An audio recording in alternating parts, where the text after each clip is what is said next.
Konnichiwa, Japan fans. Today's show, we're going to talk about sales materials.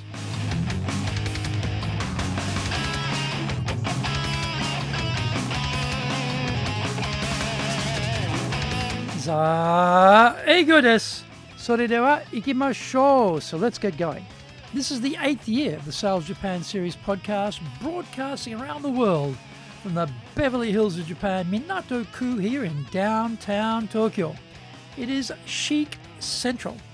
I'm your host, Dr. Greg Story, Dale Carnegie Tokyo franchise owner, the president of Dale Carnegie Tokyo Training, and the 3-time best-selling author of Japan Sales Mastery, which is Zaegyo in Japanese, Japan Business Mastery, and Japan Presentations Mastery, or in Japanese, Anata mo Presen no Tachijin.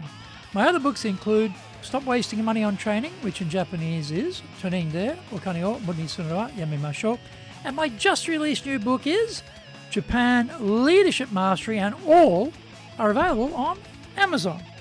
In this podcast, I want to help you to survive, and even better, thrive in business. I want you to 1, sell more and do it more easily. 2, exceed your target. In fact, let's blow up your targets. Number 3, make some serious money. Don't forget to subscribe and share this podcast with your family, friends, and colleagues.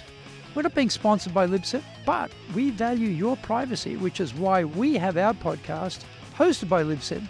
Unlike many other hosting organizations, Libsyn have a strict policy that does not allow access to your private information by anyone. Here is our daily podcast lineup on Apple Podcasts. Mondays, the Cutting Edge Japan Business Show podcast. Tuesday, the Presentations Japan series. And every second Tuesday, the Business Tachijin no Oshie Show. Wednesdays, the Sales Japan series. Thursdays, the Leadership Japan series. And every second Thursday, the Business Pro Podcast Show. Fridays, the Japan Business Mastery Show podcast. Saturdays, Japan's top business interviews.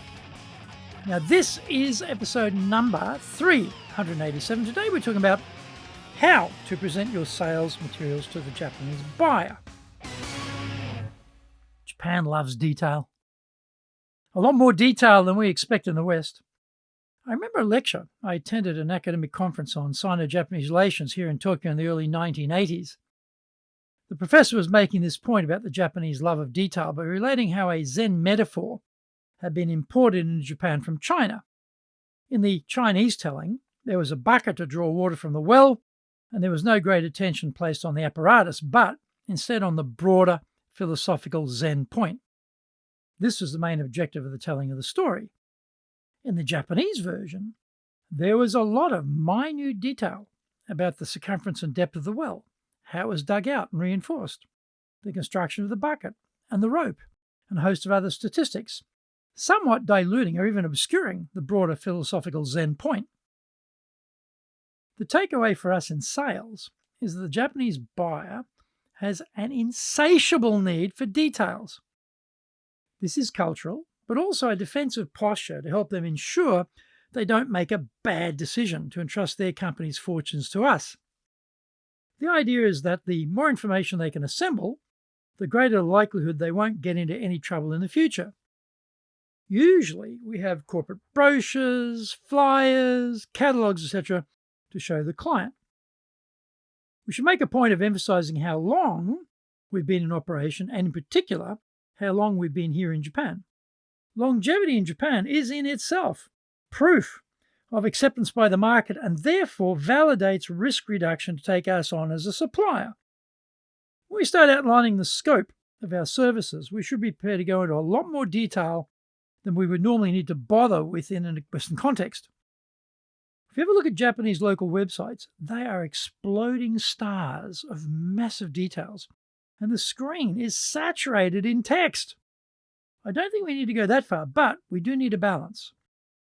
There are some busy people who will just scan the content and be satisfied with that, and others who want all the detail. We can cater to both by using headlines and summaries and other pages or resource sections for packing in the gory details. We're all busy, and social media is training us to have shorter and shorter concentration spans. So the first sentence in any paragraph has to be well constructed. We want to plant a hook in that opening volley, which captures the curiosity and intrigue of the buyer to keep reading. Don't start with boring bump and expect to have your content consumed by the reader. You need to keep repeating this hook idea every paragraph. Find out more when we come back from the break.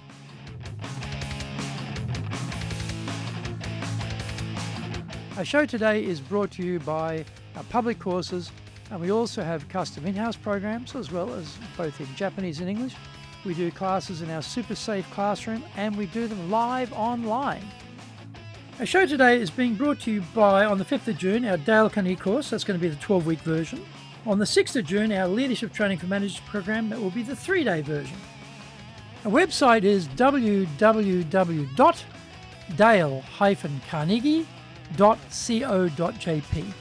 Email me at greg.story@dalecarnegie.com. If you like learning by watching videos, then we have over 2,300 there for you at Tokyo, Japan, Dale Carnegie TV on YouTube. We release 3 shows every week on YouTube. The Cutting Edge Japan Business Show, that's the premier business show in Japan, every Monday Tokyo time. Fridays we have the Japan Business Mastery Show, and on Saturdays we release Japan's top business interviews, where I interview leaders from SMEs right up to the corporate captains of industry on one topic: leading in Japan.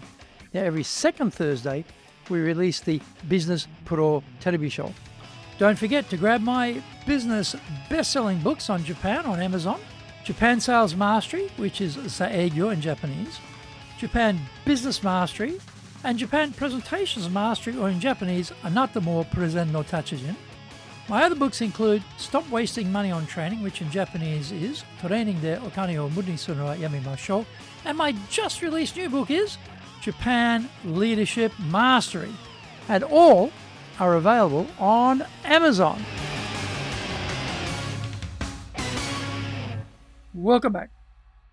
Most Japanese companies do not want minimum viable products tested on them or to be a pioneer in their industry. These things work in the West, but Japan expects the product or solution to work perfectly from the outset, to have no problems and no defects.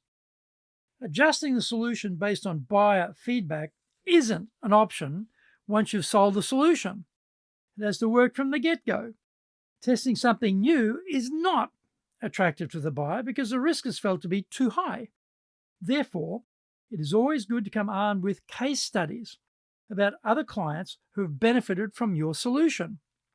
This is not that easy in Japan because clients often won't allow you to promulgate that they are even a client, let alone share what you did for them and what happened. Clients would tell me, they couldn't allow us to mention they are a client because it wouldn't be fair to our competitors. Huh? But this is Japan, and this is how they see these things. Corporate secrets are well guarded here, so getting a case study together is no snap. Always make sure you have information about yourself and the company's history. The buyers want to know who they are dealing with. You need to include basic details about the company, like who are the executives, the headquarters address, your main bank, the amount of capital you hold, etc. In my case, I always refer to myself as Dr. Story because I have a PhD, and that is a big differentiator with my competitors in the corporate training market. Do you want to be taught by a guy with a PhD or some bozo with no credentials? I will also sometimes mention have an MA from Sophia University here in Tokyo because that says I am a local to the Japanese buyer. I'll often mention that I am a 6 dan in traditional Shitoru karate because that tells the buyer I am really serious about Japan and have deep knowledge of the culture and language. When I have the chance, I will also reference the 9 books, 3 in Japanese, I've published and the multitude of podcasts and videos I've released because that is a massive form of credibility building. It says I am a serious expert in my field and you should use me rather than someone else who doesn't have any of these proof points. We need to think carefully about what we hand over to the buyer and what we put on our website. With their distributed decision-making system, many people we will never meet will be taking a look at us. We have to anticipate their questions and concerns and cover those off in our materials. Thank you for joining the Sales Japan series. If you found the program useful, then please work on your karma and share this with your family, friends, and colleagues. Don't forget to subscribe and share this podcast. Immediately apply what you've learned. Go out there and survive. Use it and make some serious money. Bucks, dough, ruler, coin, dosh, lolly, readies, smackers, earners, and bread and honey. Remember, I'm in your corner, your go-to guy for soft skills training in Tokyo, committed to your success here in Nippon.